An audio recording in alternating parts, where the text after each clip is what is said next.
Hey, it's Jeremy from Buckeye Surf and Snow, and I'm here today to help you with longboard selection. First thing we're going to touch on is different styles of longboards. The first style I have here is a pintail board, and what that means is it's narrow at the front and it gets wider in the middle for your feet, and you can see it tapers off into a tail at the end.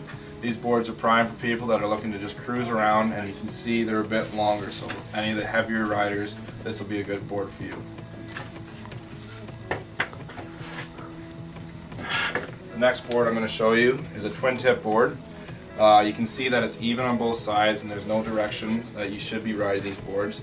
They're perfect for people that are looking to do spins, manuals, or slides, and perfect for that all-around trick rider.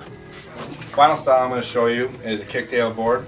You can see it's very similar to a pintail board as it's narrow in the front and they are directional, so there is a certain way you're supposed to ride them.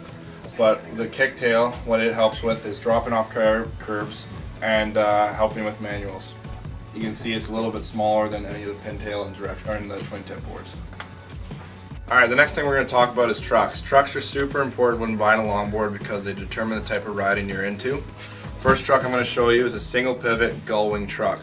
This truck comes stock with any Sector 9 board and is perfect for anybody who's just looking to cruise around. Next truck I'm going to show you is a drop-through truck. What this means is the top of the truck is actually sitting higher than the deck. Benefit of having a drop-through truck is that the deck is going to sit lower to the pavement and cuts down on any speed wobble when you gain a lot of speed. It also provides a really smooth and nice carve. Third truck I'm going to show you is a double pivot. Gull Wing calls it a sidewinder truck. What this means is there's 2 points of pivoting action when you're carving. It provides a super aggressive but super smooth carve. This board, for example, has the best of both worlds as it has a drop-through truck with the double pivot. So this is going to be an extremely carvy board, but will still have that smooth action that Sector 9s are known for. Next thing we're going to talk about is wheels. First wheel I'm going to show you is a thin lip wheel. Benefit of having a thin lip wheel is it's going to flex the pavement when you're carving.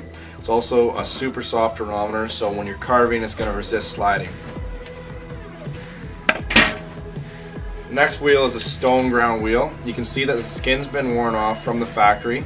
The benefit of this is if you're looking for a really slippy slidey board, this is perfect for you. It's a super hard durometer and it's just going to slide really easily.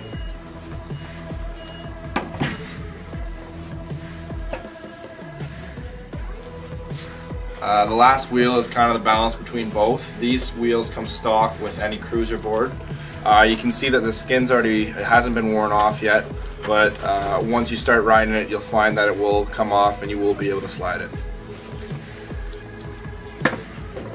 Last thing we're going to talk about is the Sector 9 slide gloves that we carry here at Buckeye. They have a PVC puck on the palm, which is perfect for sliding, not to rip up your hands. The puck's removable, so if it does wear down, you can replace it. The fingertips of the gloves are made out of Kevlar, which is a super durable material, but flexy enough so you can still grip your board. Just to review, we've talked about boards, trucks, and wheels, and I think you guys are all ready to buy your own board now. So if you have any questions, come on into Buckeye or just call us.